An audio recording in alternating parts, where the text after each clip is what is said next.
시청자 여러분 안녕하십니까? 오늘 신통방통도 아직 물러나지 않은 태풍 관련 뉴스 특보로 시작하겠습니다. 태풍 카눈이 어젯밤 10시쯤 서울에 가장 가까이 근접한 뒤에 오늘 새벽에 북한 쪽으로 옮겨갔다고 합니다. 자, 어제 전국 곳곳에서 강풍을 동반한 폭우가 쏟아지면서 피해가 속출했죠. 그래도 우려했던 것과는 달리 큰 피해는 발생하지 않은 것으로 현재까지는 파악되고 있습니다. 전정원 기자입니다. 한옥 지붕이 형체를 알아볼 수 없을 만큼 푹 꺼졌습니다. 지붕이 내려앉은 주택 내부는 목재 구조물들로 아수라장이 됐습니다. 어제 낮 5시 30분쯤 서울 종로구의 한옥 건물이 비바람에 무너졌습니다. 주택에 사람이 살지 않아 다행히 인명피해는 없었지만 인근 주민 4명이 대피하는 소동이 벌어졌습니다. 어젯밤 9시부터 초속 20m의 강풍을 동반한 태풍 카눈이 서울 동쪽 약 50km 부근까지 근접하면서 크고 작은 피해가 이어졌습니다. 은평구에선 비바람에 나무가 넘어지면서 인근 아파트 주민들이 전기가 끊기는 불편을 겪었습니다. 이틀 새 경기 화성엔 132mm, 용인 118mm, 오산 120mm의 많은 비가 내렸고 서울에도 112mm의 비가 내렸습니다. 밤사이 계속된 비로 청계천 일부 구간은 물에 잠길 만큼 수위가 올라 출입이 전면 통제됐습니다. 태풍으로 서울 시내 5개 둔치 주차장과 8개 숲길 등의 출입도 모두 통제된 상태입니다. 태풍 카눈이 오늘 새벽을 기해 강화도 이북 지역으로 넘어가면서 수도권은 직접 영향권에서 벗어났지만 서울과 인천, 경기는 내일 새벽까지 최대 40mm의 비가 내릴 전망입니다. TV조선 전정원입니다. 네, 아직 일부 지역은 비가 좀 남아 있다고 합니다. 자, 어떻게 보십니까? 전문가로서 태풍이 이제 물러갔다 이렇게 봐도 되나요? 네, 지금 이제 한반도에서 태풍은 물러갔다라고 하고요. 지금 태풍이 지나간 이후에 어떤 간접적인 이후에 피해는 있을지는 있지만은 지금 이제 태풍의 위력으로 인해서 피해는 없을 것으로 예상되고 있습니다. 추가적인 태풍 피해는 이제 없는 것으로. 이번 태풍 제일 큰 특징이 뭘까요? 가장 큰 특징은 지금까지 우리 기상청 역사상 지금 한반도 중앙에서 한반도 중앙을 완전히 관통하는 태풍이었거든요. 이게 가장 큰 특징이었습니다. 그러면 바다로 올라왔던 태풍보다는 그 세기나 강도가 어떤 차이가 있을까요? 지금 태풍의 기본 조건은 우리가 수증기거든요. 자동차로 이야기하면 연료거든요. 그렇죠. 근데 수증기는 태풍의 연료가 됩니다. 그러나 육지로 왔다는 얘기는 연료가 떨어졌다는 얘기거든요. 수증기가 더 이상 유입이 안 된다. 네, 태풍이 가려면은 수증기가 없기 때문에. 예. 그래서 이제 관통을 했기 때문에 연료가 없어서 태풍은 이미 에너지는 있지만 더 이상의 위력은 발휘하지 못하는 그런 특징이 있었습니다. 예. 그래서 이제 태풍이 우리나라가 대부분 부산이나 아니면 서해안을 통했거든요. 이에 따른 얘기는 태풍의 중심부가 어느 정도 해안가를 지나서 갔기 때문에 바다로부터 수증기를 받을 수 있었는데 지금은 완전히 관통을 했기 때문에 피해는 없었다. 세력은 굉장히 약해졌다라고 볼 수가 있겠습니다. 예. 하지만 특히 대구라든가 경상남북도 지역을 중심으로 피해가 좀 많았어요. 어떤 피해가 들어왔었습니까? 네, 이 오전 6시, 그러니까 오늘 오전 6시 기준으로요. 공공시설 피해가 184건이고 또 사유시설 피해도 177건이나 됩니다. 또 도로 침수와 유실이 66곳, 또 주택이 침수된 곳도 30여 건에 달하고 있는데 특히 이 대구와 울산, 경남 등지에서는 4만 가구에 달하는 집이 정전을 겪기도 했습니다. 대구에서 60대 심정지 환자와 또 휠체어를 탄 장애인이 도랑에 빠지는 일도 발생했는데 이 부분은 태풍으로 인한 사고가 아닌 안전사고인 걸로 파악이 됐고요. 그래서 중대본은 이번 태풍으로 인한 인명피해는 아직까지 발생하지 않고 있다 이렇게 밝히고 있습니다. 예. 자, 그럼 태풍이 핥히고 간 자리 사진으로 보도록 하겠습니다. 자, 먼저 강릉 지역 상황부터 보시겠습니다. 자, 지금 한 남성이요. 저 도로를 지나가는데 야, 지금 60대 여성을 지금 쫓아가는 장면이라고 합니다. 좀 저 옆에 지금 사람이 있었던 거예요. 겨우 경찰들이 저렇게 해서 흙탕물 속에서 휩쓸려 가던 여성을 구해낸 것 같습니다. 다음 장면 보시겠습니다. 자, 다행히 저분은 목숨을 구하신 것 같습니다. 자, 여기가 지금 어디입니까? 지금 물가 같은데요. 아니, 물가가 아니랍니다. 지금 많은 구조대원들이 집을 찾아가서 저렇게 물에 잠긴 강릉시 일대의 그 빈집들을 찾아가서 주민들을 구조해내고 있습니다. 다음 장면 보시겠습니다. 자, 최지원 기자. 지금 저게 뭐예요? 웬 그 쇳덩어리 동그란 게 저게 버스를 뚫고 올라왔다면서요? 지금 이 바닥만 보면은 파란색 바닥 위에 그 구멍이 뚫려져 있고 맨홀 뚜껑이 그 위로 올라와 있는데요. 맨홀 뚜껑이에요, 저게? 예, 보시는 것처럼 놀랍게도 지금 저게 버스 내부 장면입니다. 예. 이게 그 창원에서 벌어진 일인데 그 정차했던 버스 위로 그 맨홀 뚜껑이 밑에 그 수압을 이기지 못하고 갑자기 폭발하면서 뚜껑이 위로 올라 나온 거거든요. 근데 지금 보신 것처럼 그 승객이 앉아 있는 자리가 아니고 그 가운데 있는 통로로 튀어 올랐기 때문에 다행히 그 안에 앉아 있던 승객들이나 기사는 다치지 않았다고 하고요. 저 위에 사람 서 있었으면. 예, 그럼 같이 인명사고도 일어날 뻔했던 거죠. 굉음이 터져서 사람들이 다 놀라가지고 대피하는 소동도 벌어졌다고 합니다. 아니 어떻게 강철로 만든 맨홀 뚜껑이 저렇게까지 폭발력을 발휘했을까요? 그러니까 비에 의한 압력이 그렇게 셌다라는 걸 알 수 있고 저게 전기차라 가지고 저렇게 뚫고 올라온 일이 있을 수 있었던 것인데 예. 내연기관 차 같은 경우에는 부품이 굉장히 많고 밑으로 축이 지나가잖아요. 그렇죠. 그래서 그게 아마 올라오다가 충돌이 돼가지고 아마 뚫고 오진 못했을 텐데. 더 큰 사고가 있을 수도 있었어요. 그렇죠. 근데 전기차 같은 경우에는 내연기관 차에 비해서 부품 수가 절반 이하입니다. 그래서 밑에 부분에 부품이 없기 때문에 굳이 강철로 틀을 유지할 필요가 없어서 플라스틱 유형의 재질이긴 하지만 그래도 굉장히 좀 단단한 편이긴 하거든요. 근데 밑에가 공백으로 이제 있으니까 뚫고 올라올 때 압력을 이기지 못하고 밑에가 뚫려가지고 야. 위에 올라온 겁니다. 근데 만약에 저게 그냥 차가 없는 상태에서 날아갔으면 보행자한테 맞았으면 인사사고가 났을 상황이었거든요. 그렇죠. 그러니까 저것도 그나마 천만다행이었다 이렇게 평가할 수 있습니다. 전문가시니까요. 그 맨홀 뚜껑이 이 수해 날 때마다 상당하게 큰 피해를 주는 것 같아요. 네. 지금 우리는 매년마다 비가 오거나 태풍이 오거나 뭐 폭우, 뭐 호우 여러 가지가 오면 항상 TV 뉴스에 나왔던 게 지금 맨홀 뚜껑이 날아가고 맨홀 뚜껑이 날아간 부위에 물이 솟아오르고 그러거든요. 그래서 우리는 일반적으로 맨홀 뚜껑은 저렇게 비가 오면 날아가고 물이 폭발되는 것이구나라고 간과하고 있는 것 같거든요. 예. 그러나 맨홀 뚜껑은 아무리 수압이 높아도 어떤 상황에서도 뚜껑이 열리면 안 되게 돼 있습니다. 예. 그래서 저 맨홀 뚜껑은 문제가 있는 거거든요. 그래서 이번에는 지금 정부에서 맨홀 뚜껑에 대해서 전수조사를 좀 해가지고 어허. 지금 맨홀 뚜껑에 문제가 있는 것은 당연히 교체를 해야 되겠죠. 근데 그보다 더 중요한 것은 맨홀 뚜껑의 어떤 사용 연한을 10년이면 10년, 20년, 20년 정도 사용 연한을 규정을 해서 문제가 있든 없든 교체하는 이런 시스템이 꼭 필요합니다. 현직에 계셨을 때도 이 수해 상황 많이 보셨을 텐데 지금 이 뭐 피해 상황 보시면 어떤 생각이 드십니까? 예, 이번 태풍이 뭐 큰 피해 없이 지나가서 다행이라고 생각하고요. 피해가 없었을 수 있었던 것은 이제 뭐 태풍 세력이 약화됐고 여러 가지 원인이 있겠지만은 저는 이제 공직사회, 정부의 또 어떤 대응이 또 한몫을 했다 이렇게 생각을 하고 유비무환이다 역시 7월 14일 날 큰 피해를 받지 않습니까? 예. 고성 참사 같이. 그래서 거기에 보고 이제 놀란 정부가 이제 제대로 이제 뭐 대응을 마련하려고 노력했다 이렇게 볼 수 있습니다.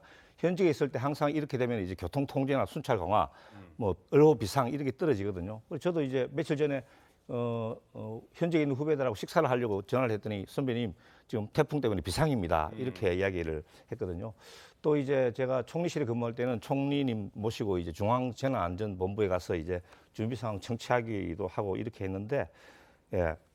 이번 지진에서 아무래도 이제 그 유비무환, 수해에 대한 유비무환의 그런 이제 미리 대비한 것이 큰 효과를 봤다 저는 이렇게 보고 있습니다.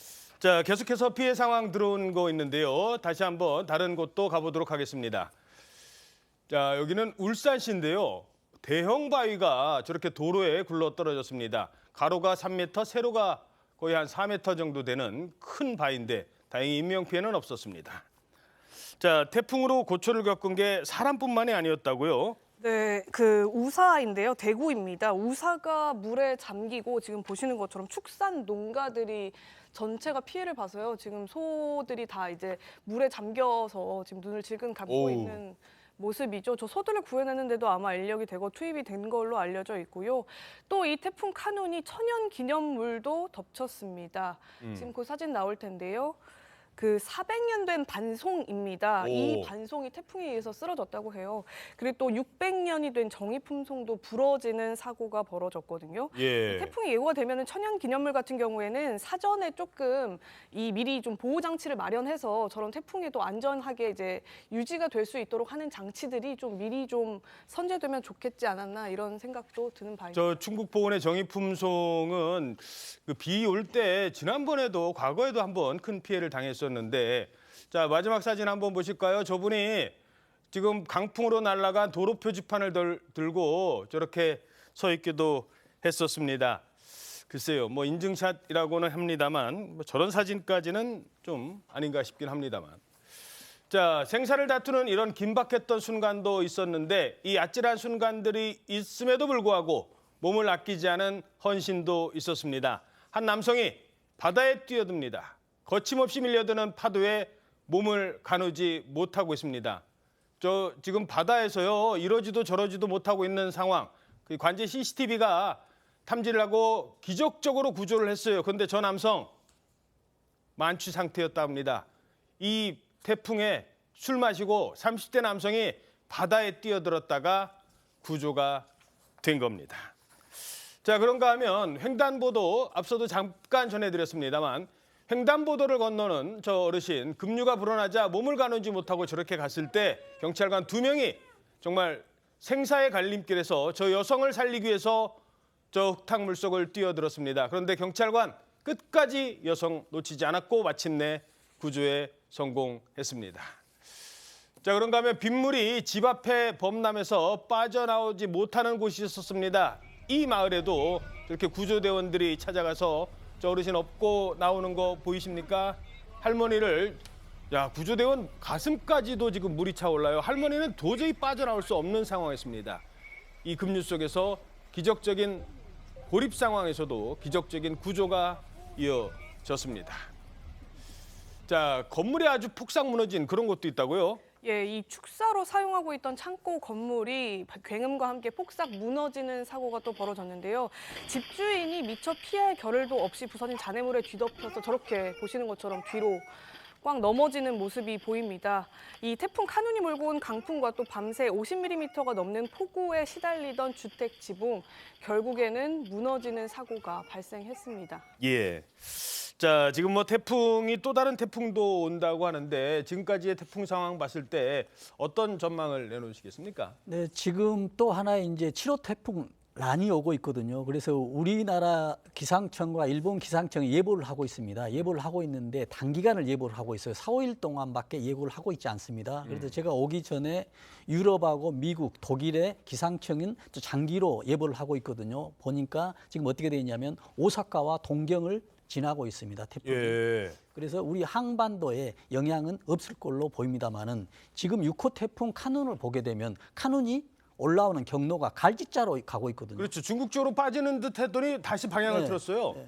그래서 이런 것들이 정말 그 기후 이변에 따라서 어떤 나타난 영향으로 보고 있습니다. 그래서 이번에 7호 태풍도 예상은 지금 우리나라에 피해가 없지만은 과거에 6호 태풍을 본다면 한반도에 영향이 있을 걸로 예상이 돼서 될 수도 있기 때문에 주의를 해야 되고요. 또 특히 이제 기상 이변이 있기 때문에 7호 태풍이 아니더라도 또 폭우나 이런 것들이 올 수가 있습니다. 또한 예보를 했다시피 지금 올해는 또 다른 태풍들이 많이 준비하고 있을 것 같다라고 해서 정부나 어떤 우리 주민들은 국민들은 만반의 준비 태세를 해야 되지 않을까라는 말씀을 드립니다. 예, 알겠습니다. 자, 지금부터는 사법 리스크로 동시에 위기에 처한 제1야당 대표 부부의 이야기입니다. 검찰이 백현동 개발 비리 의혹과 관련해서 이재명 대표에게 소환장을 보냈다는 소식 전해드렸는데요. 이재명 대표의 입장이 나왔습니다. 4글자로 답했습니다. 국가폭력. 정권의 무능을 감추기 위한 정치 수사라고 생각합니다. 없는 죄를 만들어 뒤집어 씌우는 것이 가장 큰 국가폭력입니다. 그럼에도 불구하고 당당하게 수사에 임하겠습니다. 개인 혐의 자체는 어떻게 생각하시는지 있다고 생각해요? 다음 기회에 저희가 설명할 기회가 있을 겁니다. 이게 대통령이 요구한 국가 소유 토지 용도 변경해 준 게 특혜라는 게 말이 되는 소리입니까? 자, SNS뿐만 아니라 민주당 대변인을 통해서도 입장문까지 따로 냈습니다.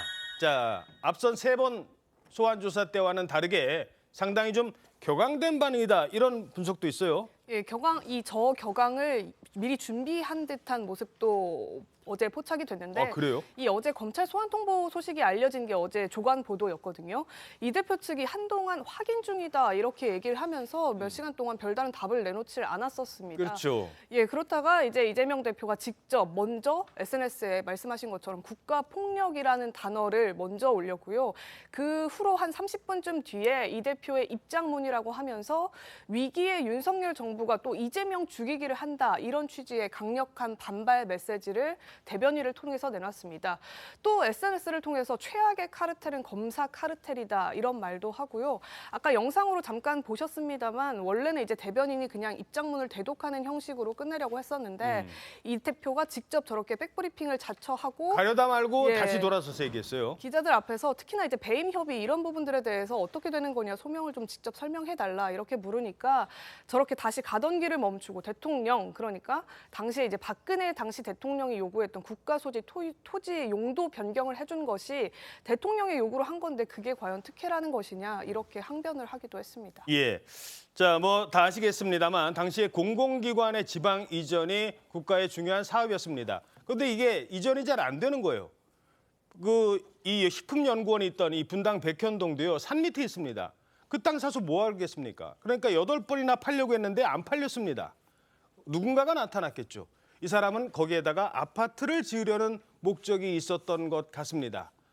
다른 곳은 한 15층, 이 정도 중층 아파트 지어주게 해줬다는데 왜 여기만 25층, 초고층 아파트 지을 수 있게 이른바 종상향을 4단계까지 해줬냐는 겁니다. 잠시 뒤에 그 문제는 따져보겠습니다. 자, 일단 소환이 지금 통보가 됐는데요. 언제 어떻게 갈 것으로 알려지고 있습니까? 예, 17일 이제 오늘 17일 목요일에 출석을 할 것으로 통보가 검찰에서 됐고 이재명 대표도 그 날짜에 맞춰서 가겠다 이런 입장을 내놨는데요. 예. 원래 이번에도 이전 3차례 때 얘기했던 것과 마찬가지로 주말에 이제 업무를 하지 않는 주말에 출석을 하겠다 이런 얘기도 했었다고 합니다. 그런데 조율을 하려다가 일정이 결국에는 없는 목요일을 택했다 이런 얘기도 나오는데 이 대표가 조사를 받고 나게 되면요. 그 뒤로 닷새 이후에 22일에는 대북 송금 사건 관련해서 이화영 전 부지사 공판이 있죠. 이 이전 부지사 진술에 따라서 이 대표가 또 소환 조사를 그 대북 송금 사건과 관련한 소환 조사를 받게 될지 그리고 또 이번 백현동 건과 묶어서 같이 구속영장이 발부가 될지 이걸 예측할 수 없는 상황이기 때문에 검찰도 시기를 이렇게 17일로 그러니까 대북 송금 공판이 있기 직전인 17일로 통보를 한 것으로 지금 추측이 되고 있습니다. 자, 구자령 변호사님, 변호사시니까 일단 짧게요. 당 대표를 야당의 당 대표를 소환한다. 검찰이 뭐 혐의 몇 개 안 갖고 있는데 소환부터 할 리는 만무하지 않습니까? 그렇죠. 그리고 혐의에 대해서 수사가 다 상당 부분 이루어졌을 때 소환을 하거든요.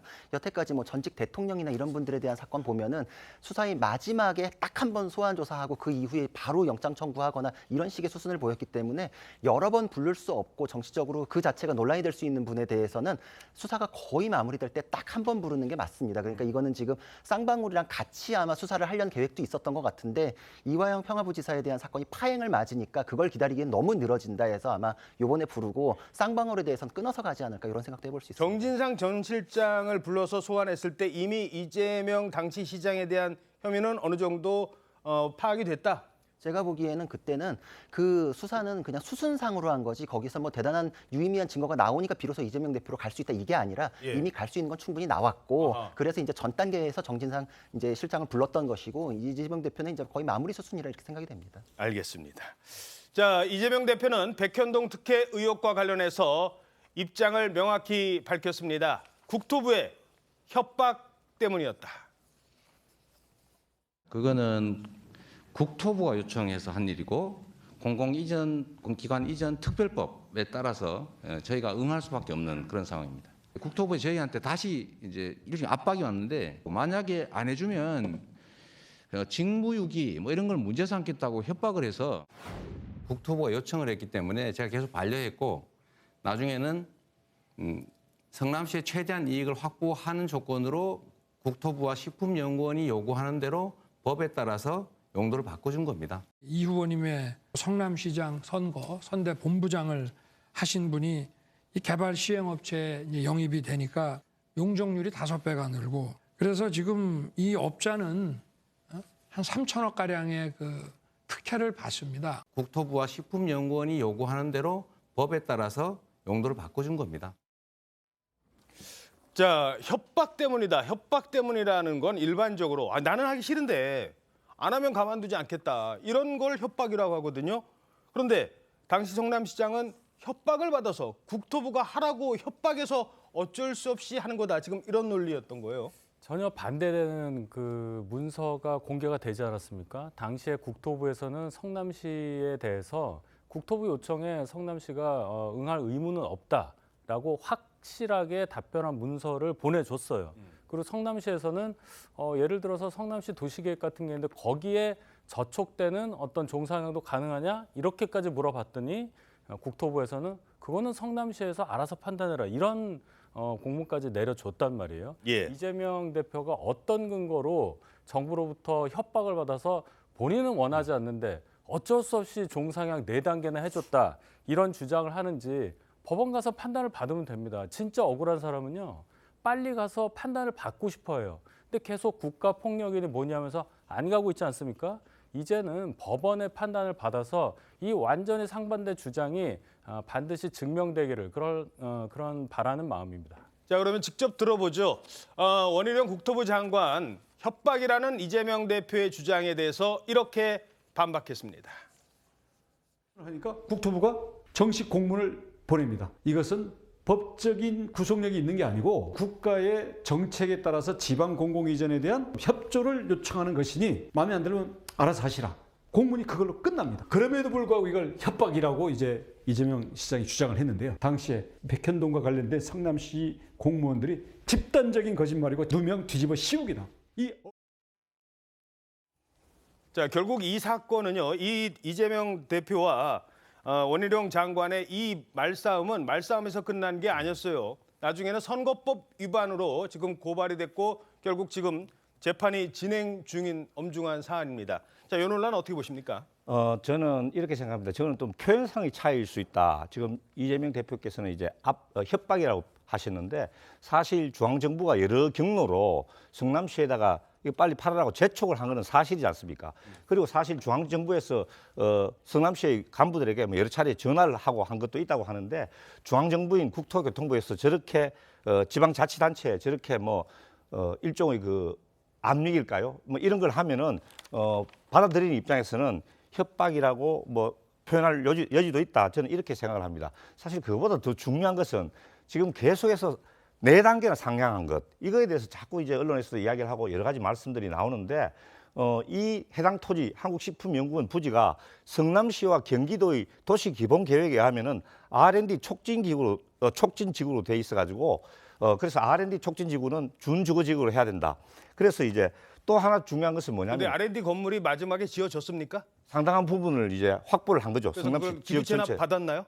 그거는 저는 지금 확인을 못 하고 있습니다. 못 받은 걸로 알고 있습니다. 그런데 지금 4종이라는 갑자기 4단계를 뛰어가지고 그 이득이 어디로 귀속됐습니까? 성남시로 귀속된 것도 아니고 이재명 지사가 그걸 가져간 것도 아니고 그것은 국가의 이익으로 귀속된 것이고 그 국가에서 성남시가 아닌 국가에서 그걸 이제 민간업자에게 이제 불화를 해가지고 민간업자들이 이제 사업을 추진한 것이죠. 그렇죠. 그것을 지나치게 성남시 시장의 잘못과 연결을 시키는 것은 명백한 거죠.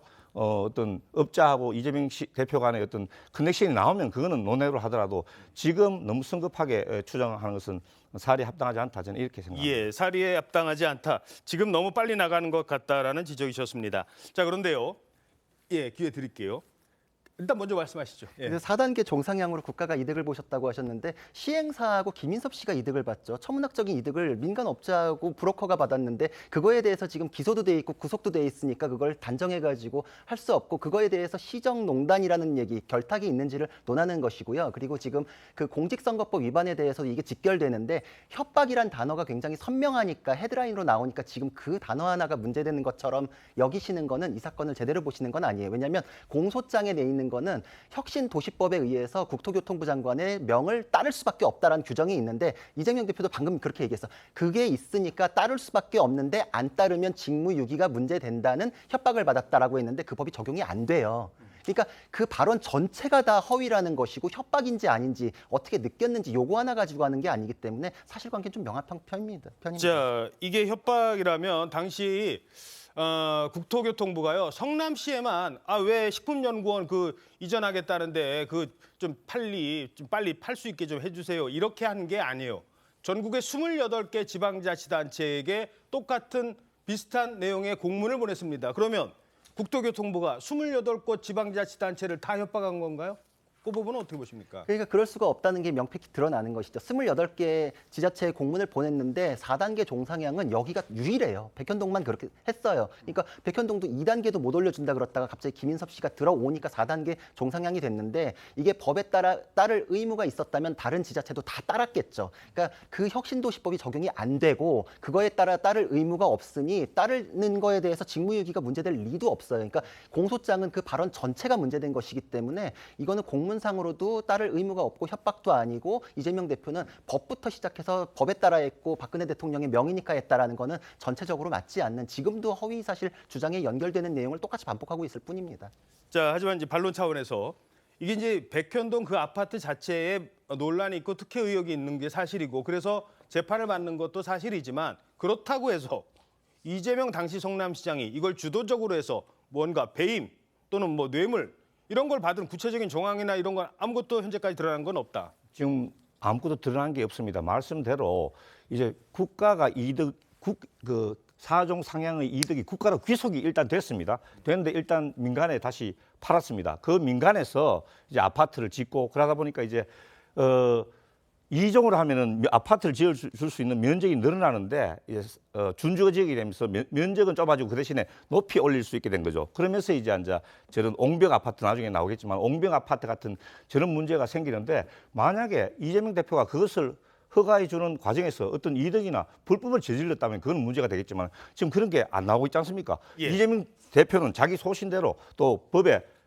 성남시와 경기도의 기본 계획대로 허가를 해줬다 이렇게 이야기를 하고 있는데 그게 무슨 불법이 있으면은 책임을 져야 되겠지만 지금까지는 나온 게 하나도 없다 이렇게 말씀드립니다. 자, 그러면 여기서 당시 보냈다는 공문의 내용도 살펴보도록 하겠습니다. 자, 국토부가 성남시장이죠. 이재명 성남시장 앞으로 보낸 공문 어떤 내용이 있었습니까? 취지는 그러니까 이제 국토부의 용도 변경 요청을 따라야 할 의무가 성남시에는 없다 이런 내용이었다는 건데요. 이 성남시가 연구원 부지 용도 변경이 혁신도시법에 따른 거냐 이렇게 물었는데 성남시가 혁신도시법에 따른 사항이 아님을 알려드린다 이런 답을 받은 겁니다. 또 성남의 상위 계획에 저촉이 되더라도 주거지역으로 용도 변경을 할 수 있느냐 이런 질의도 했는데 이 당시 국토부에서는 귀시에서 적이 판단해야 할 사항이다 이렇게 답을 돌렸습니다. 이거는 성남시가 국토부의 용도 변경 요청과 또 공공기관 이전 특별법에 따라서 응할 수밖에 없었다 이런 주장과는 다소 거리가 있는 공문 내용이 드러난 겁니다. 어떻게 해석하십니까? 다소 거리가 있는 게 아니라 완전 반대되는 얘기죠. 무슨 협박을 받았다는 내용이 어디에 협박이라는 얘기가 있습니까? 그리고 중요한 게요. 원래 한국식품연구원에서는 2단계만 종상향하기를 원했어요. 근데 그동안 안 해주다가 15년도 4월에 갑자기 이재명 대표가 4단계를 해주는 거예요. 4단계. 그럼 왜 2단계에서 4단계를 해주는 이유는 뭐냐? 2단계도 안 해주다가.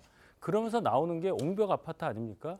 옹벽은 15m 정도까지만 할 수 있는데 그걸 가보면 50m짜리예요. 거기가 제가 그 아파트 짓기 전에도 여러 번 왔다 갔다 하던 길인데 거기에 그게 올라왔을 때 비전문가인 제가 봐도 이런 건축물이 어떻게 올라올 수 있느냐라는 의문을 가졌어요.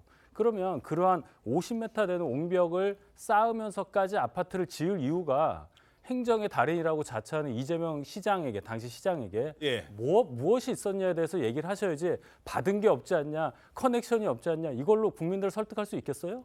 아니, 커넥션이 있다. 지금 검찰에서 이재명 대표를 소환한 이유가 어떤 검찰의 입증 책임이 있는 것이지 않습니까? 왜 이재명 대표에게 자기가 잘못이 없다는 것을 이재명 대표가 증명을 해야 됩니까? 검찰에서 이재명 대표에게 잘못이 있는 것을 증명해야 되죠. 지금 식품연구원에서 이종으로 아니 그 매각 대상인 부지의 기관이 왜 이거를 뭐 2종을 해달라, 3종을 해달라 이렇게 이야기하지는 않는 거죠. 제가 듣기로는 개발업자들이 아파트를 넓게 지을 수 있는 이종으로 원했다. 저는 그렇게 듣고 있거든요.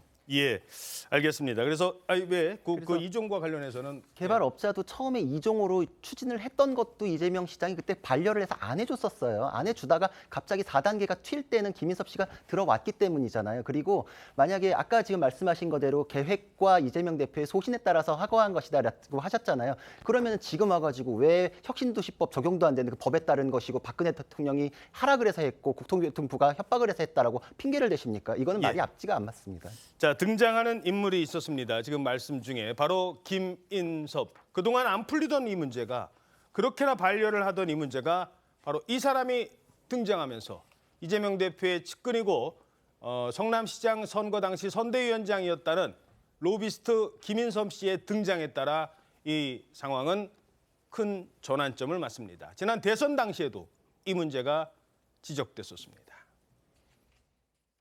저는 연락도 잘 안 되는 사람이 말씀을 일단 드리고 솔직히 이재명하고 나하고 별로 안 친해요. 나는 실에 있는 거 지금 몰라서 2010년도부터는 거의 배제된 상태인데 나하고 정진상이하고 친하지도 않는데 110 몇 차례나 통화를 했겠어요. 근데 2015년 9월달에 됐는데 공무원한테 부탁한다? 이게 상식적으로 맞는 얘기요? 자, 일단 김인섭 씨가 지금 이 사건과 관해서 어떤 역할을 한 것으로 알려져 있고 정진상 실장과는 지금 어떤 관계인 것으로 파악이 되고 있는 거예요? 지금 김인섭 씨는 처음부터도 이재명 대표하고 굉장히 가깝거든요. 왜냐하면 이제 선거에서 선대본부위원장을 했었어요. 그러니까 사실 뭐 가족만큼이나 가까운 사이였고. 변호사 시절에 사무장도 했답니다. 그렇죠. 그 이후에는 이제 그래서 허가방이라고 불릴 정도로 이 김인섭 씨를 통하면은 허가가 난다. 이제 이런 얘기가 있었는데. 남욱 변호사의 주장이고. 그렇죠. 그런데 이 이후에 이 지금 아까까지 얘기했던 것처럼 2단계 올려달라는 업자들이 많은데도 여태까지 안 되다가 김인섭 씨가 아시아 디벨로퍼라는 이제 시행사 쪽하고 이제 붙으면서 갑자기 4단계 종상향이 됐는데 이거에 대해서 김인섭 씨 없이 가능했겠는가라는 거에 대해서 의문을 갖고 수사를 해보니 김인섭 씨가 내가 이제 200억 받으면 100억은 두 사람한테 간다. 이러면서 지금 돈을 받은 것까지도 수사가 나와 있는 상황입니다. 예. 자, 하지만 검찰의 소환에 민주당도 강하게 반발하고 나섰습니다. 이번에도 빼든 카드 바로 이거였습니다. 검찰이 대통령이 친 사고 수습하러 다니는 뒤처리 전담바 아닙니까? 수사를 지휘하고 있는 송경호 서울중앙지검장부터 제4차장 검사, 수사를 담당하는 반부패 수사 1부 부장검사, 부부장까지 검찰에 경고합니다. 양치기 소년의 거짓말도 3번이면 아무도 믿지 않습니다. 자, 좌표 찍기. 민주당은 이재명 대표 수사에 관련해서 지금 상당히 강하게 반발을 하고 있는데 어떻게 보십니까? 공당의 대변인이 저 국회 소통관에서 저렇게 검사의 실명을 거론하면서 수사 진행을 압박을 한다. 이 부분은 제가 처음 봤습니다. 그리고 이걸 봐야 돼요. 이재명 대표의 지금 이 혐의는 말이죠. 당대표로서 있을 때 일어났던 일이 아닙니다. 성남시장으로서 했던 일이에요. 당대표 직위하고는 전혀 상관이 없는 일인데 과거의 일을 가지고 당대표라는 현재 당대표이기 때문에 모든 당력을 총동원해서 이걸 막기 위해서 지금 저렇게까지 하고 있는 거예요. 이게 국민들이 어떻게 보시겠어요? 검사 이름을 하나하나 얘기하면서 압박을 한다. 소위 말해서 좌표 찍기라는 거가 되겠죠. 일부 뭐 개딸이라고 하는 그런 극렬 지지층이 또 이제 이름 알았으니까 쫓아가서 무슨 짓을 할지. 그럼 그 검사도 사람인데 얼마나 심리적인 압박을 받겠어요. 지금 그거 노려서 수사 진행을 막고 뭔가 이재명 대표에게 조금이라도 유리한 결과를 얻기 위한 그런 행동으로 보입니다. 대단히 비겁하고요. 이런 일, 글쎄요. 어떤 나라에서 이런 일이 있었는지 저는 상상할 수 없는 일이 벌어졌다. 이 정도 하겠습니다. 예.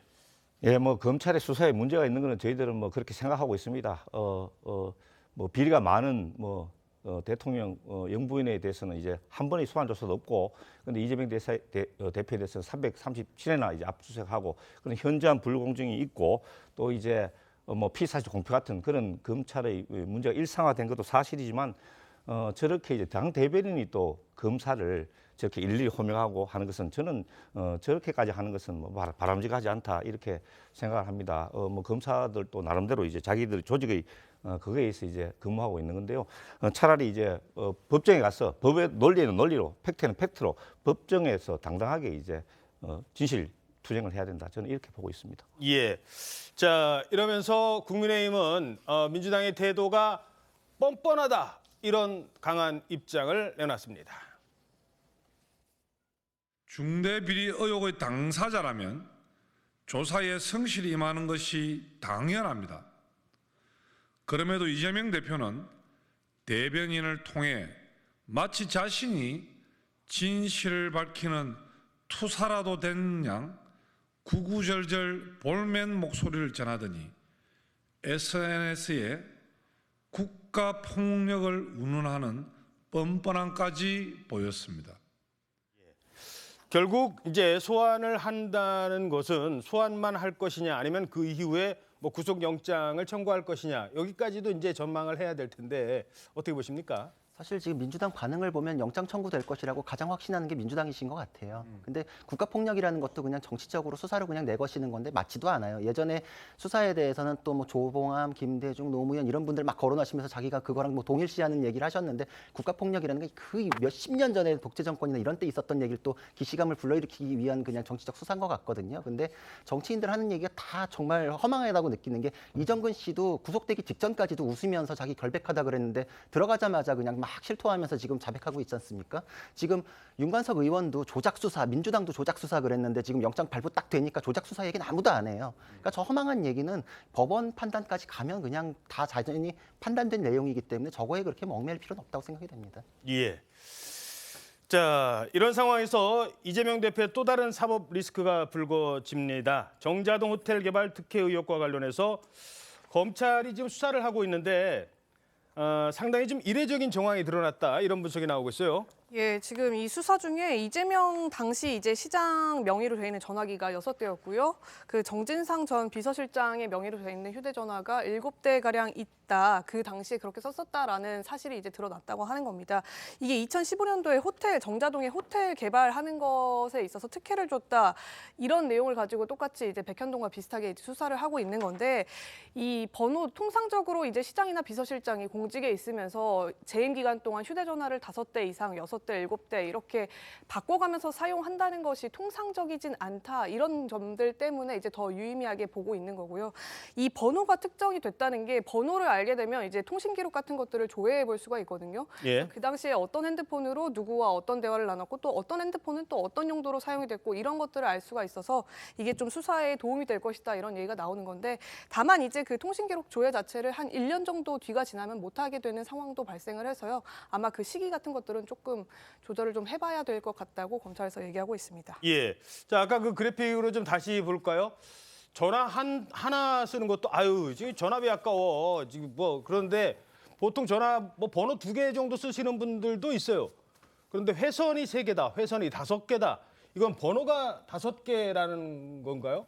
어떻게 회선이 번호를 말하고 그 회선에 연결된 이제 전화를 이제 바꿔가지고 6대를 썼다 이 뜻인데 예. 전화를 그만큼 많이 교체를 했다는 뜻이죠. 회선도 여러 개를 쓰고. 근데 제가 사건하다가 이제 주가 조작하는 사건을 했을 때 한번 재밌는 경험이 있는데 핸드폰을 3개를 들고 다니더라고요. 그래서 아니 왜 이렇게 많이 들고 다니냐 그랬더니 하나는 통화만 하고 하나는 메시지만 전달하고 하나는 인터넷 검색만 한대요. 왜냐면 하나가 딱 압수수색 됐을 때 그게 조합해가지고 다 털릴까 봐. 그래서 와 이런 경우가 있구나 했는데 그거를 지금 이재명 대표 사건에서 보게 되는 게 너무 이상하고. 물론 이제 그거는 그 개인적인 다른 주가 조작범의 얘기고. 그러니까 예. 저는 그래서 여러 대를 쓰는 게 그렇게 뭔가 세탁을 하거나 추적을 끊거나 이런 목적이 아니면 일반인들이 저렇게 쓰는 경우는 없으니까 너무 이례적이다라는 것이고 이재명 대표는 예전에 공무원들한테 강연할 때 무슨 일 있으면 핸드폰부터 버려라 이런 얘기도 하셨잖아요.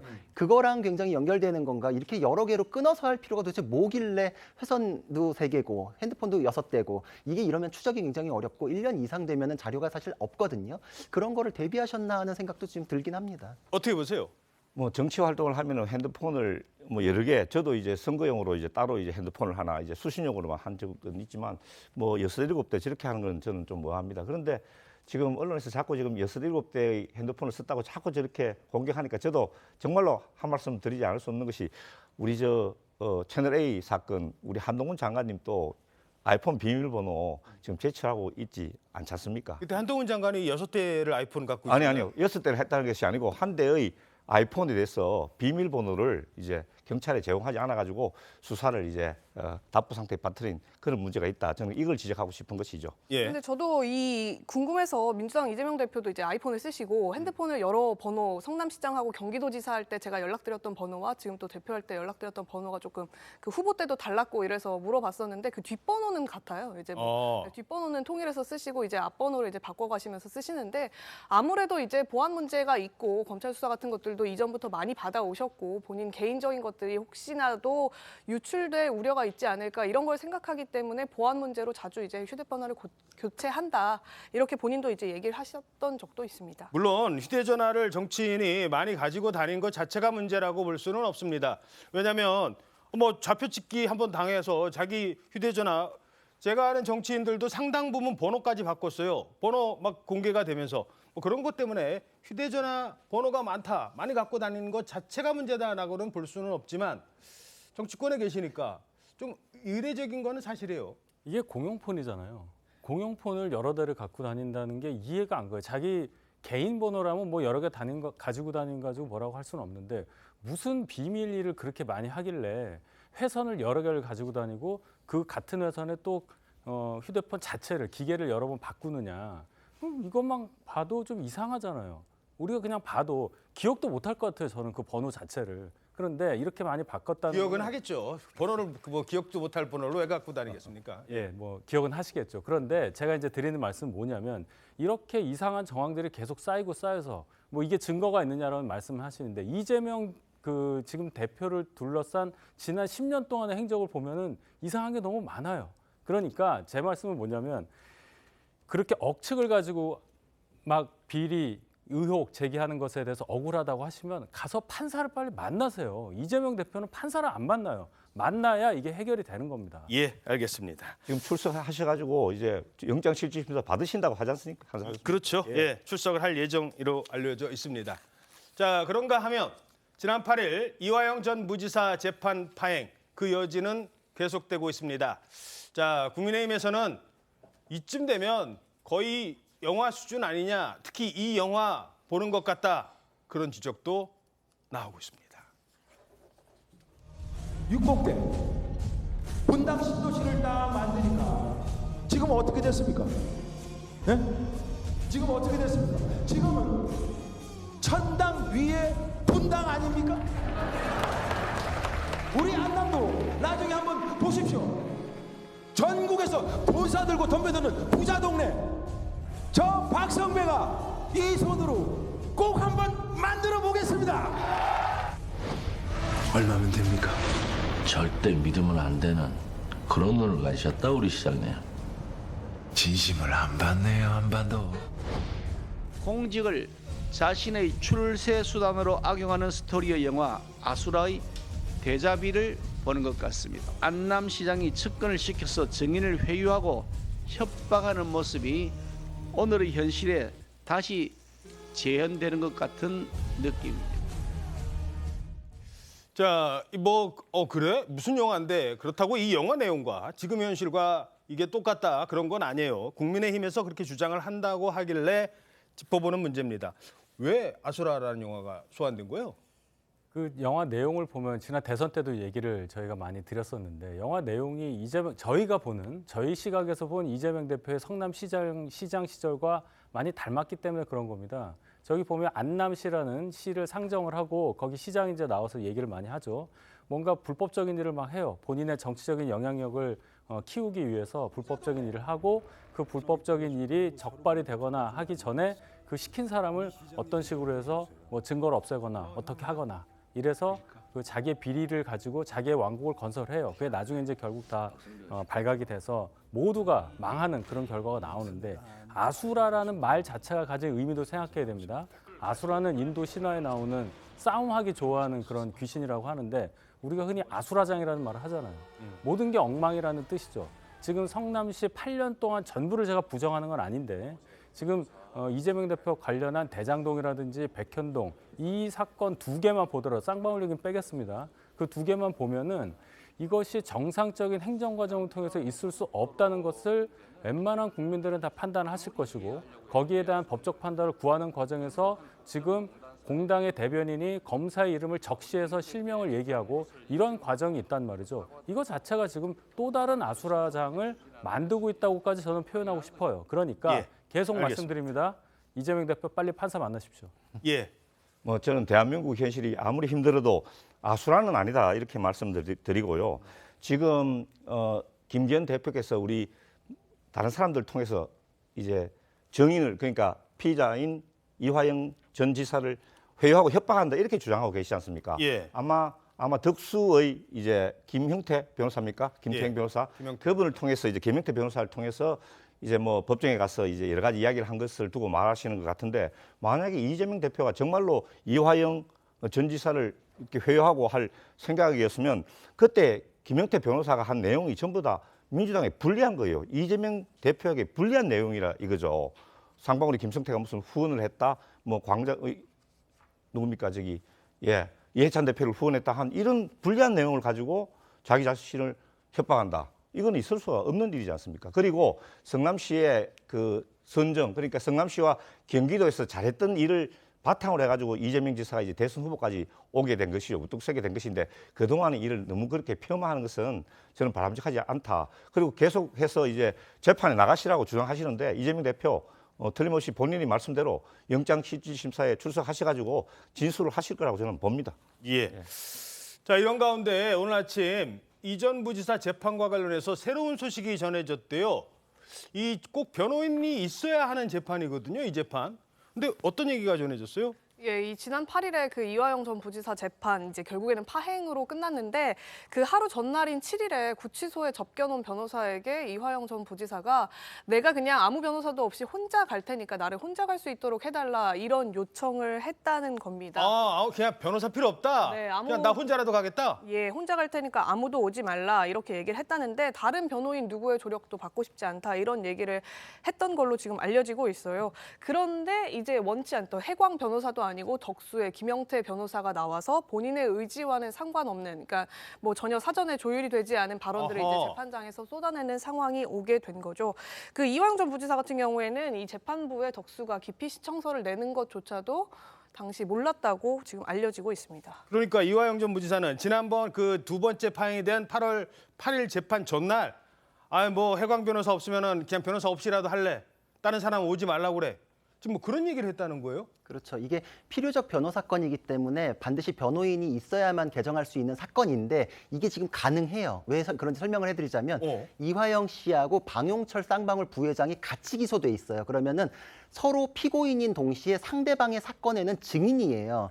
그러면 방용철 씨가 증인 신문을 할 때 이화영 씨가 증인으로서 진술하면 변호인이 필요 없어요. 그때 변론 분리라 그래가지고 내 재판이 아니라 방용철 재판에 증인으로만 나온 거니까. 증인으로만 나가는 그렇죠. 거니까. 그러면 증인은 그냥 진술만 하면 되잖아요. 그러니까 이화영 평화부지사는 나는 증인으로서 사실을 얘기하겠다고 작심을 했던 거예요. 이미 25일 날 할 게 방해받았으니까 8월 8일에 변호인 내 재판이 아니라 방용철 사건의 증인으로서 나는 검찰에서 했던 내용 다시 되풀이하고 묻는 말에 대답하겠다란 건데 그만큼 빨리 그냥 끝내고 싶다 이 얘기하고. 그렇죠. 그리고 진실을 법정에서 그냥 얘기를 하겠다는 건데 그게 덕수 쪽에서 오지 말랬는데 굳이 증인은 그러니까 필요가 없잖아요. 분리해가지고 그 증인으로만 하면 되는 거를 덕수에서 와가지고 기피 신청서랑 사임계 같이 내는 경우는 없어요. 사실 사임할 변호인은 우편으로 접수하고 법정에 안 와요. 근데 진행을 실컷 해놓고 사임계를 그날 내는 경우가 어디 있습니까? 이거 없어요. 이런 경우. 근데 그냥 이거는 그 재판 방해하겠다는 얘기, 증인으로서 하는 것도 그날 못하게 하겠다는 의도 아니면 설명이 안 됩니다. 어제도 잠시 짚어봤습니다만 그 변호사가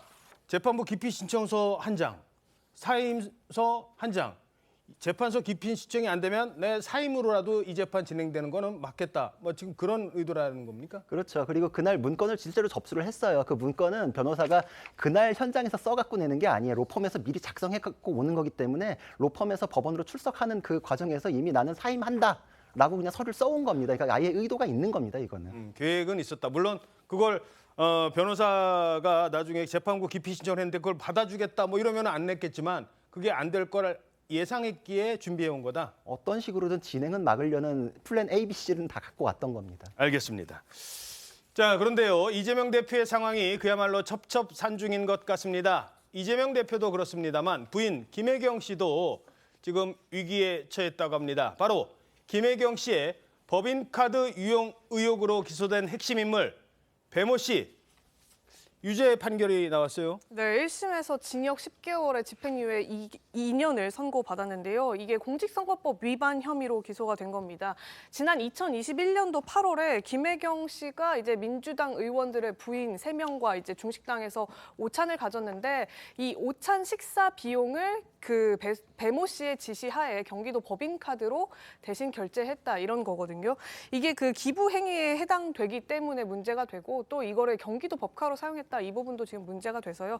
1심에서 이런 판결이 나온 거고요. 이에 대해서 이제 이재명 대표는 7만 8천 원 사건이다 이러면서 사건 자체를 이제 축소하는 그런 발언을 한 바도 있었습니다. 예, 알겠습니다. 자, 그런가 하면 이제 정치권 상황 좀 더 짚어보도록 하죠. 가죽을 벗기고 뼈를 깎겠다. 민주당 김은경 혁신위가 나름 야심차게 출범을 할 때 했던 말입니다. 하지만 갖은 설화 끝에 결국 51일 만인 어제 쫓기듯 퇴장했습니다. 떠나는 김은경 혁신위원장의 마지막 말은 무엇이었을까요?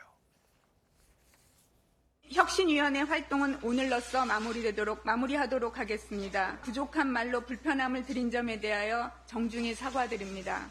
피땀의 결과가 저의 여러 가지 일로 조금 가려질까 그게 가장 두렵고요. 명치를 향했던 칼끝이 정말 아팠습니다. 그래도 온 혼신의 힘을 죽을 힘을 다해서 죽기 살기로 여기까지 왔으니 잘 받아서 민주당이 좋은 결과로 낼 수 있는 혁신안이 되기를 바랍니다. 자, 민주당 출입하는 최지원 기자, 이게 어제 거의 쫓기듯 나간 거다 이런 얘기가 나오고 있어요. 그게 무슨 평가입니까? 원래 그 혁신위원회가 예정대로였다면 그 늦어도 9월 초중순, 빠르면 뭐 8월 말까지는 이제 활동을 하도록 예정이 돼 있었는데 그거보다 한 20여일가량 일찍 이제 문을 닫겠다 이렇게 발표를 한 거죠. 예. 이 지난달 30일에 김은경 위원장의 노인 폄하 발언 논란 이후에도 그 논란에 더해서 또 그 논란 당시에는 이제 혁신 의지는 그대로 간다 이렇게 얘기를 하면서 사퇴 불가 뜻을 비추기도 했었는데 이 시부모 봉양 진위 논란까지 더 불거지게 되면서 더 이상 버티기가 좀 힘들었던 걸로 보입니다.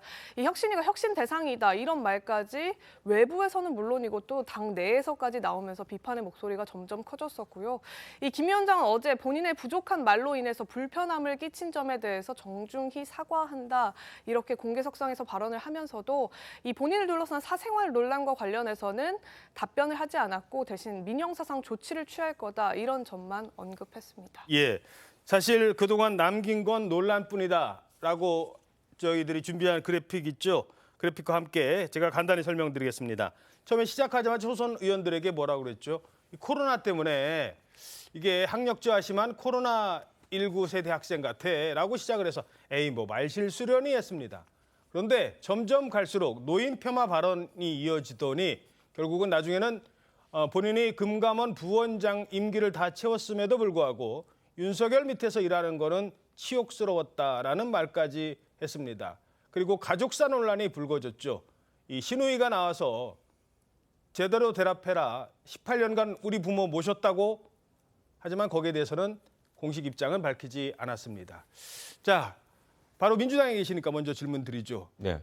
지금 김은경 혁신위원장 어떻게 평가하십니까? 예, 혁신위원장이 이제 뭐 마지막 인사말 하시면서 명치 끝을 찔리는 듯 아팠다 이렇게 말씀하시는데 저희 당원들 마음이 더 아픈 거죠, 사실은. 혁신위원회는 그 메신저도 여러 가지 문제 논란에 시달렸고 또 메시지도 뭐 올바른 메시지는 못 냈다 이렇게 저는 생각합니다. 지금 이제 가장 핵심이 저희들은 이제 대의원제 폐지, 사실상 폐지 이렇게 알고 있는데 대의원의 문제가 있는 건 사실이거든요. 권당이 사실은 더 우선돼야 되고 대의원은 뭐 일반 당원에 비해서 50배 정도 넘는 이제 그걸 가중치를 가지게 되는데 그게 이제 태동한 배경은 있지만 그러나 문제는 뭐냐면은 왜 지금 하필이면 이 시점에 혁신위가 해체하면서 저거를 이제 던지고 가느냐 이 문제인데 저희들 아마 비명계에서는 저게 이제 이재명 대표에게 무슨 문제가 생겨서 전당대회를 해서 이제 당대표를 새로 뽑을 때 그러니까 대의원제가 작동하는 것은 당대표를 뽑을 때 뿐이거든요. 그래서 아마 당대표 선출을 새로 선출할 때를 염두에 둔 것이다.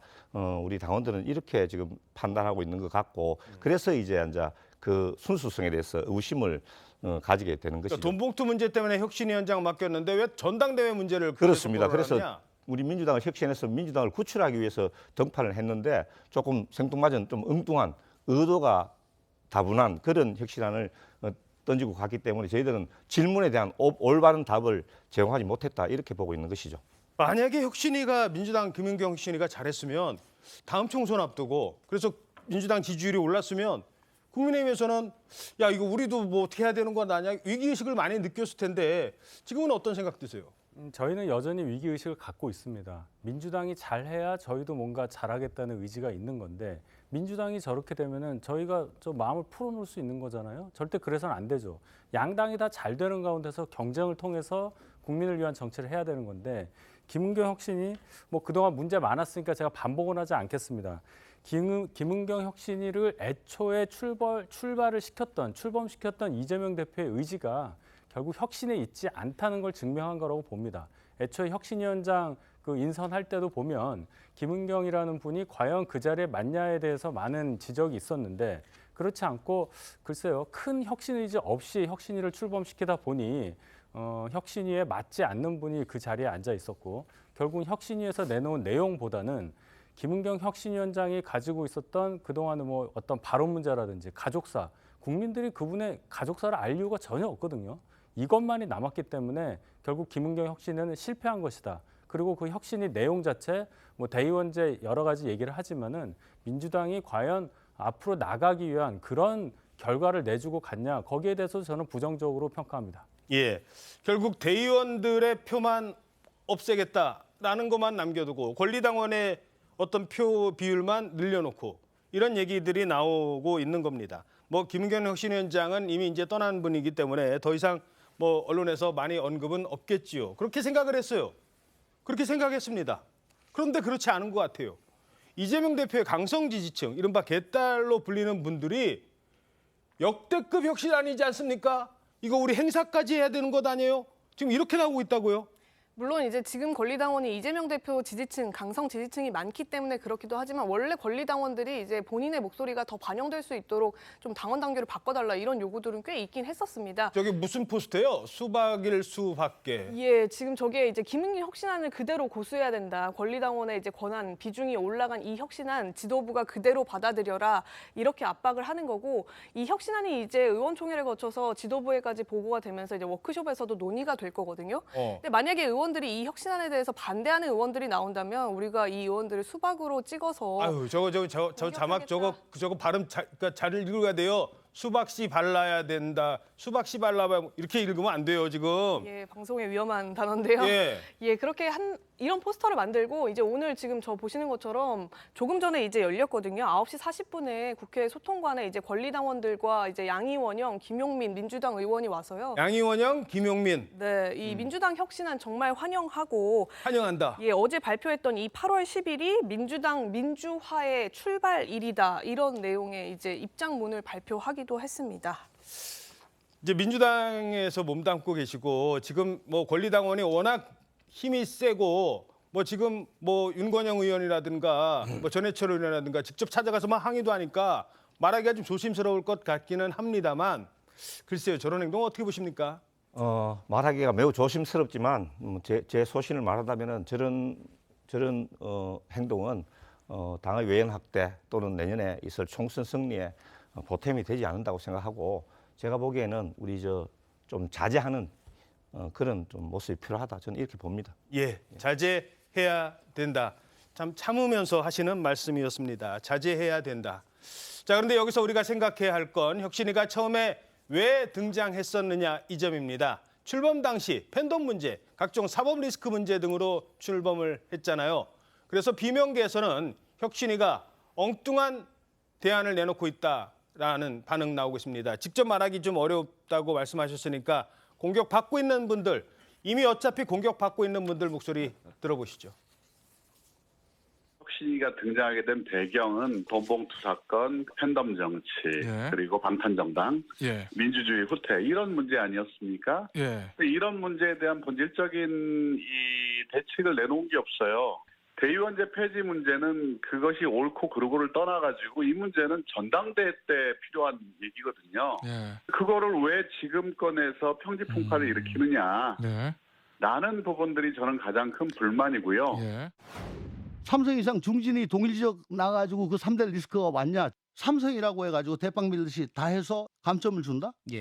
이게 뭐 입증된 바 있습니까? 중진은 무조건 일 안 하고 놀고 무력하고 민주당에 해야 된다. 이게 왜 이렇습니까? 나이가 많으면 투표권 제한하자고 하는 거하고 같은 거 아닌가? 두 개가 비슷하다. 저는 그 생각이 팍 들더라고요. 필요하다면 정치 신인에게 가점을 더 주면 되는 거지. 왜 이 전혀 공감할 수 없는 일을 하냐. 자, 뭐 조국천 의원도 지금 목소리를 높이고 있습니다. 결국 지금 이 상황의 핵심은 이른바 팬덤 정치입니다. 내 지지자들만 믿고.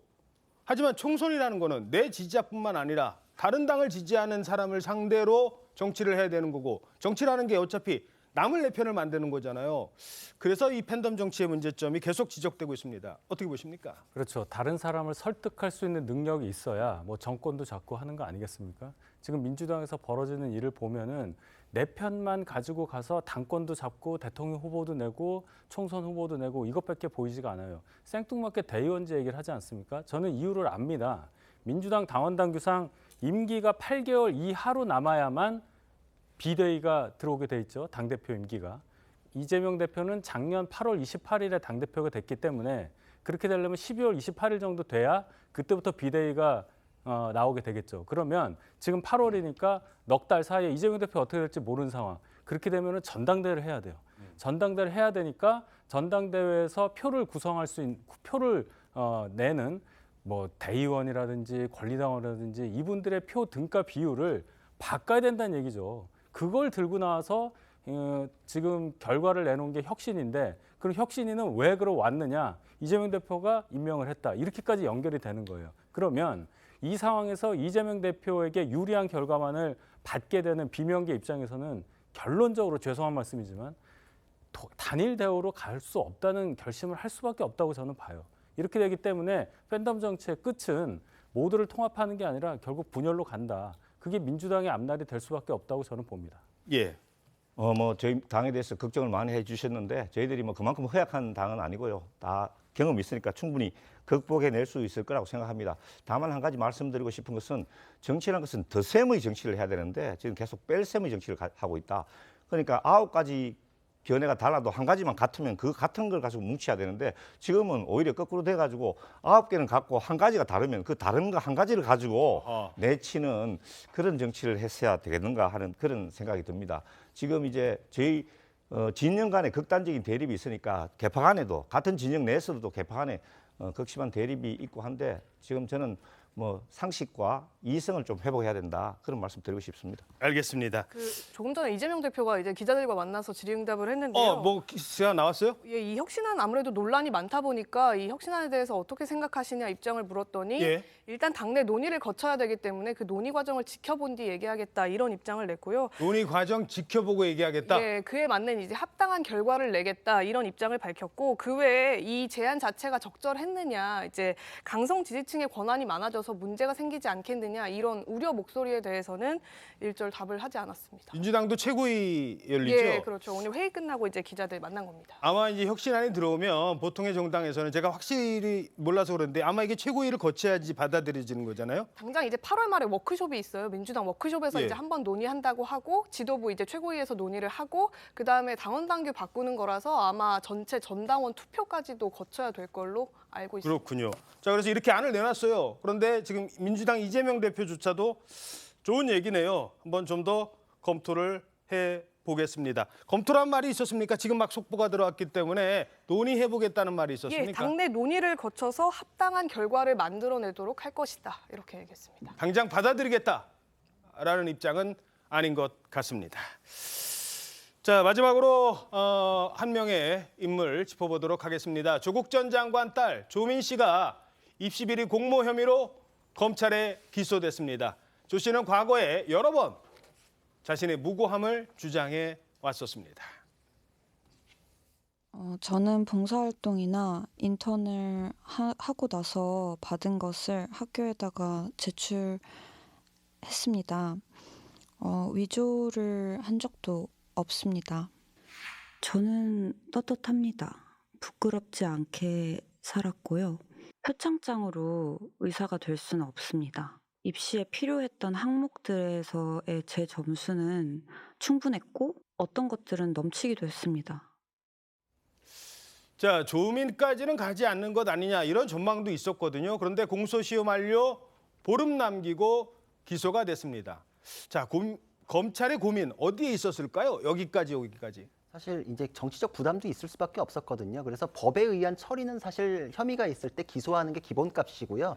기소유예라는 건 대단한 선처인데 대단한 선처라는 건 사실 피의자하고 그 변호인이 맞춰서 와야 되는 겁니다. 검사가 이렇게 갖고 와 보세요. 기소유예 해드릴게 이렇게 하는 게 아니잖아요, 당연히. 그래서 여러 번 기회를 줬고 그 기회를 결국은 본인들이 차버렸다. 왜냐하면은 이게 지금 반성을 요구하니까 무슨 뭐 사죄라 뭐 이런 뜻으로 받아들이면 안 되는 게 법적으로 반성이라는 건 혐의에 대한 인정을 얘기해요. 실체 진실이 다 드러났기 때문에 유무죄나 이런 것들에 대한 다툼이 없으므로 처분을 할 수 있고 법원까지 굳이 안 가도 되니까 검찰 단계에서 기소유예를 할 수 있는데 혐의를 지금 부인해 버리니까 기소유예의 첫 단계가 꿰지지가 않는 겁니다. 그러니까 기소유예는 저희 연수원에 아예 그렇게 공식을 배워요. 뭐라고 배워요? 혐의가 인정된다. 이거에 대해서 피의자는 반성하고 있다. 또 피해자가 있는 범죄에 대해선 피해자에 대해서 피해 변제가 이루어졌고 용서를 해주고 있으므로 기소유예한다. 이렇게 딱 공식이 있어요. 근데 혐의 인정에 대해서도 지금 조민 씨도 일부를 지금 부인하고 있고 조국 정경심 교수는 지금 공범 관계임에도 불구하고 지금 부인하는 취지거든요. 그러니까 지금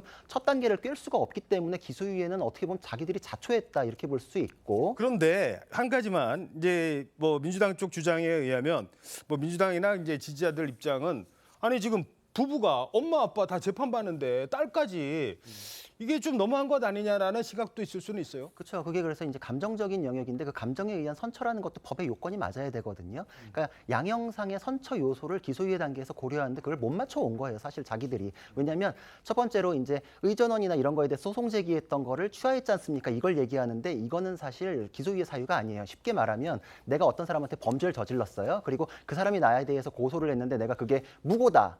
명예훼손이다 이렇게 고소를 했다가 그걸 취하했다고 해보세요. 그게 피해회복이 되거나 사과하는 건가요? 내가 공격했다가 그걸 취하했을 뿐이에요. 그러니까 조민 씨는 내 권리 지키기 위해서 소송했던 거 그냥 그것만 뗐다 뿐이지 사건 본질에 대해서 지금 시인하거나 이런 게 아니거든요. 그러니까 그걸로 인해 가지고 충분히 뭐 반성했던 걸로 연결이 될 수가 없고 그리고 가족 전체에 대해서 문제가 됐을 경우에 예전에 뭐 가장이 재판을 받으면 자녀에 대해서 기소유예한다 이런 거는 소위 말해서 안고 간다. 그러니까 실체에 대해서는 다 밝혀졌을 때 얘기예요.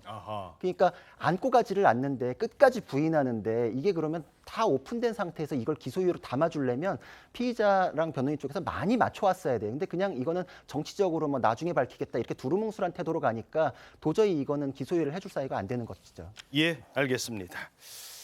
다음 소식입니다. 분당 흉기난동범 최원종 신상 공개 결정 이후 드디어 처음으로 얼굴을 드러냈습니다. 영장실질심사 당시에는 한마디도 안 했거든요. 그런데 이번에는 좀 태도가 바뀐 건지 아니면 형량이라도 낮춰보려는지 취재진 앞에서 이런 얘기까지 했습니다. 왜 범행 저질렀습니까? 피해자들이 할 말 없습니까? 반성하세요. 죄책감 느끼시나요? 네. 피해자분들께 정말 죄송하고 지금 병원에 계신 피해자분들은 빨리 회복하셨으면 좋겠고 사망한 피해자분들께 애도의 말씀 드리고 사망한 피해자 유가족들분들께 정말 죄송하다고 말씀드리고 싶습니다. 반성문 제출 의향 있다고 하셨는데 네. 구치소 가서 쓸 계획입니다. 범행 당일날 너무 이 스토킹 집단의 괴롭힘을 당한 건 너무 괴로워가지고 제 집 주변에 조직 스토킹 스토커들이 많이 있다고 생각했거든요. 그래가지고 제 집 주변에 있던 사람들을 죽여야겠다고 생각했습니다. 야, 저기서도 그러네요. 아, 제 집 주변에 스토커들이 많아서 저를 막 죽이려고 그랬어요. 글쎄요. 아니 그 얘기를 아직도 합니다. 아직도. 근데 일단 이제 와서 죄송하다? 무슨 얘기예요, 그게? 그 사실 저 말을 믿을 수 있느냐 이제 많은 분들이 의문을 제기를 하실 거예요. 그 최원종 같은 경우에 원래 영장실질에서는 아무 얘기를 안 했었거든요. 그리고 이제 이후에 경찰 조사에서 나온 진술 내용이 조금 알려지면서 굉장히 공분을 샀어요. 그때는 뭐라 그랬냐면은 미안함을 못 느낀다 그런 얘기도 했었는데 지금 와서는 뭐 죄송하다라고 하면서 또 뭐 그런 얘기를 하죠. 뭐 어떤 피해자들이 빨리 회복했으면 좋겠고 사망한 피해자를 애도한다라고 하는데 사실 진술의 진실성이나 그런 측면으로 볼 때 앞서 경찰한테 한 얘기는 이 얘기가 공개될 줄 모르고 자기가 좀 편하게 한 얘기거든요. 예. 지금 근데 그 얘기의 진실성하고 지금 저렇게 취재진 앞에서 카메라 앞에서 전 국민한테 생중계된다. 이걸 의식하고 한 얘기의 진실성은 사실 이거는 뭐 상식적으로 판단해도 전제가 더 높을 수밖에 없고 그러면 형량이라도 낮추겠다 이런 전략일까요? 그런 거를 상당히 의도를 하고 준비를 한 내용으로 보여요. 앞서 이제 최원종이 이제 조현성 인격 장애라는 측면이 지금 알려졌잖아요. 예. 그러니까 조현병 전 단계의 그런 진단을 받은 것으로 알려지는데 그 부분을 아마 최대한 조금 뭐 이렇게 부각을 시키려고 아까 그 피해자 중에 뭐 스토킹 조직원이 있다, 뭐 또 본인이 스토킹 피해를 받았다 그런 얘기를 지금 하는 게 아닌가 싶습니다. 자, 그런데 지금도 그러잖아요. 아, 지금 제 주변에 스토킹 조직원이 있다니까요. 그게 무슨 말이에요? 내 귀에 도청장치 있어요랑 뭐가 다릅니까? 그래서 검사를 했어요. 사이코패스 검사. 결과 어떻게 나왔습니까? 예, 그런데 사이코패스라는 것은 반사회적 인격 장애를 말하고 우리가 시험 보듯이 쭉 채점을 해서 항목별로 점수를 매깁니다. 예. 40점 만점에 25점 이상이 나오면 사이코패스가 보통 이렇게 해서 이런 방식으로 경찰이 지난 6일부터 이 최원종에 대해서 검사를 하긴 했습니다. 그런데 결과적으로 사이코패스인지 아닌지 채점이 아예 불가능하다. 이런 결론이 나왔다. 채점 불가 이것도 무슨 얘기인 거예요? 이게 좀 쉽게 말씀을 드리면은 아까 말씀드렸듯이 제가 점수가 나와야 25점 이상이면 사이코패스, 25점 그 아래면 아니고 이렇게 판단할 수가 있잖아요. 네. 왜 채점 불가가 나오냐면 변호사님께서 지금 말씀해 주신 대로 최원정은 조현병을 알았던 것으로 알려졌죠. 조현성 인격장을 알았는데 그렇다 보니 4가지 항목 중에 2가지인 대인관계, 정서적 문제와 관련된 부분은 아예 채점이 무의미하다, 할 수가 없다라는 겁니다. 현재 경찰은 따라서 이것을 판단하기 어렵다 이렇게 결론 내린 것으로 전해집니다. 예, 글쎄요. 지금 뭐 말씀하신 중에 특정한 병명이 나오기도 했습니다만 뭐 말씀드리죠. 조현병 앓고 있는 많은 환우들이요. 진짜 이런 뉴스 보면 왜 우리 조현병 걸린 부모님 입장에서는 화가 난 일입니다. 뭐라고요? 조직원이 스토킹 조직원이 있다고요? 그게 사람을 그렇게 지금 한 명 숨지게 하고 여러 명을 다치게 한 그런 흉기 난동의 이유가 될 수 있습니까? 한 명 숨졌다고 했는데 60대 여성은 돌아가셨는데 또 다른 피해자가 있었어요. 다른 한 분. 지금 그분도 지금 상당히 위태롭다고요? 그렇습니다. 20대 여성이 이제 그 차에 치여서 뇌사 상태에 빠졌거든요. 그런데 지금 이게 지금 목숨도 그렇지만 경제적인 상황도 너무 좀 안타까운 상황이에요. 6일 동안 병원에서 치료를 받으면서 치료비가 1,300만 원이 나왔다고 합니다.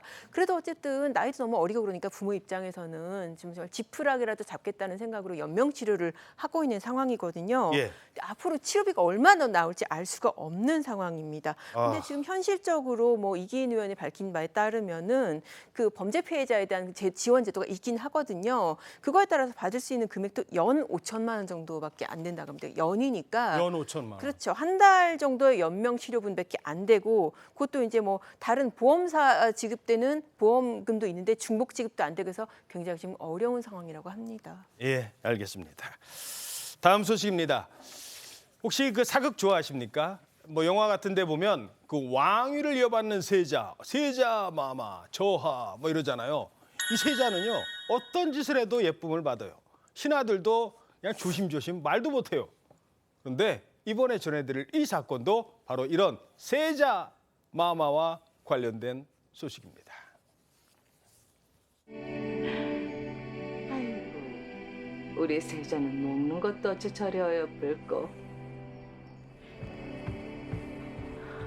아이고 내 새끼, 아이고 내 새끼. 저하 시강원에 공부하러 가실 시간이 옵니다. 아이고 뭐야.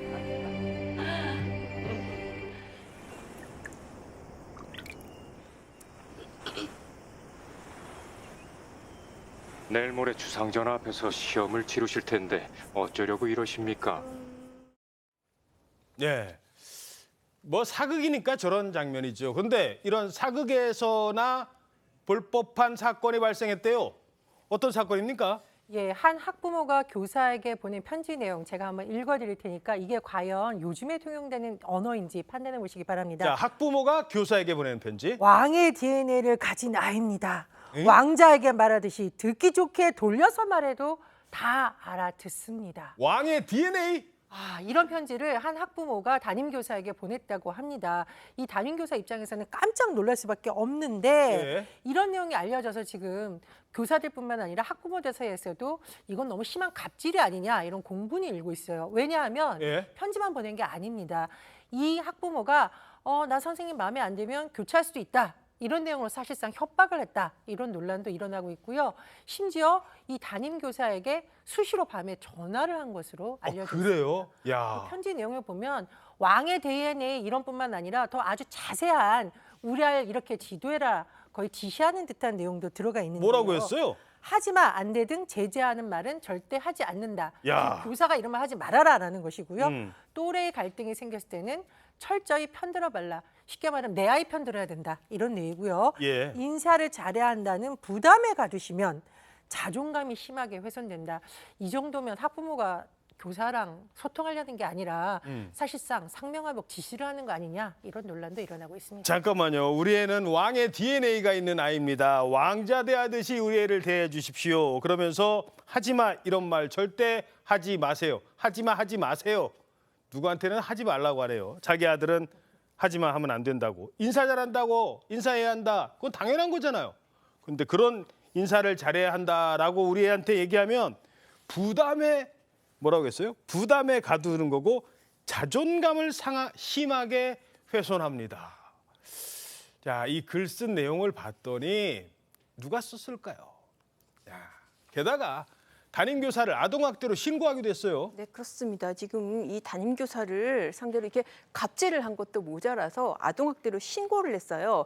아동학대 신고 들어가면 선생님들이 제일 두려워하는 게 바로 직위해제거든요. 그렇죠. 이게 정말 사실 사법절차로는 어이없는 것인데 유무죄를 가리기는커녕 절차에 들어가기 전에 바로 선생님을 직위해제를 하게 지금 그렇게 돼 있습니다. 오. 이게 사실 원래 법령으로는 제가 이제 알아보니까 직위해제는 재량이에요. 할 수도 있고 안 할 수도 있는데 워낙에 요즘에 학부모 민원이 많기 때문에 대부분 교육청에서 막 자동적으로 거의 직위해제를 한다고 그래요. 이야, 그런데 예. 주호민 씨 사건에서도 그게 문제가 됐었죠. 그렇죠. 근데 네. 보세요. 지금 편지 내용도 상당히 본인은 차분하게 써요. 그리고 어떤 경로로 어떻게 교사한테 불이익이 가는지도 알아요. 이 편지 쓰고 이 행동 취한 사람 알고 봤더니 직업이 뭐라고요? 교육부 사무관이었습니다. 교육부 사무관? 예, 이 점 때문에 지금 학교 교사들 커뮤니티에서 더 난리가 난 겁니다. 교육부 사무관인 사람이 학부모에게 이런 식으로 사실상 권력을 이용한 압박을 행사했다. 와. 정말 이건 명백한 갑질이다라는 논란이 있고요. 변호사님 말씀해 주셨듯이 직위해제까지 된 거잖아요. 예. 그러니까 이건 단순히 학부모와 교사 간의 소통이 잘 안 되는 문제를 넘어서 교사에게 일방적으로 압력을 가하고 불이익을 줬다라는 논란이 일어날 수밖에 없습니다. 말은 점잖겠지만 한 행동은 무서운 행동이에요. 그렇습니다. 권력을 이용해서 사실상 교사를 압박한 건데 최근에 교육부에서 여러 가지를 검토하고 있어요. 그래서 교권보호 종합대책을 발표한다라고 하는데 교육부가 현장의 문제점도 적발해야 되지만 사실은 교육 현장의 어려움도 해소해줘야 되는 거거든요. 그런 부처의 사무관이 이런 행동을 했다라고 하니까 더 큰 논란이 일어난 것으로 보입니다. 예, 알만한 사람이 아는 사람이 더 무섭다니까요. 자, 이번엔 세계적 관광지인 미국 하와이에서 있었던 일인데요. 엄청난 산불이 발생했대요. 최지원 기자, 어떤 산불입니까? 이게 지금 8일 오전 0시 22분쯤에 이 마우이 섬 중부 쿨라 지역에서 첫 산불이 이제 신고된 내용인데요. 오전 또 6시 30분에 해변에서 또 다른 산불이 신고가 되면서 이제 잇따라 산불이 터진 겁니다. 이게 원래는 소방국이 진압이 100% 됐다고 선언을 했는데 강풍을 타고 다시 잔불이 살아나면서 불이 지금 무섭게 번지고 있는 상황입니다. 예, 자, 산불이 발생한 하와이뿐만 아니라 미국 텍사스에서도요, 화재 소식이 하나 있었는데 이 화재로 우리가 잘 아는 사람 집이 전소가 됐대요. 바로 저깁니다. 야, 이거 뭐 딱 봐도 대저택이잖아요. 열심히 불을 끄고 있습니다만 이미 집은 잿더미로 변했어요. 텍사스에 있는 아주 으리으리한 집인데 근데 이 집이 과거 야구선수 추신수가 거주하던 집이라고요? 그렇습니다. 추신수 선수가 텍사스 레인저스에서 활동할 당시 머문 집인데 1,200평 규모의 저택으로 알려져 있고요. 또 대중들이 많이 관심을 가진 이유는 이 추신수 선수의 미국 생활이 이른바 추패밀리 굉장히 주목을 받았고 또 저 집이 추패밀리 하우스 와 좋다 해서 굉장히 많은 관심을 받았던 곳입니다. 예, 그런데 저곳이 이번에 그 사우스레이크의 화재로 인해서 불타버린 거죠. 그래서 추 선수의 부인인 하완미 씨가 SNS 통해서 너무 충격적이고 우리의 추억이 다 사라진 기분이라고 했는데 말 그대로 집이라는 공간은 그냥 건물이 아니라 추억을 담긴 공간이기 때문에 이 소식을 접한 많은 팬들도 안타깝다, 팬으로서도 좀 가슴이 아프다는 반응을 보이고 있습니다. 예, 알겠습니다. 저희는 1분 뒤에 돌아오겠습니다.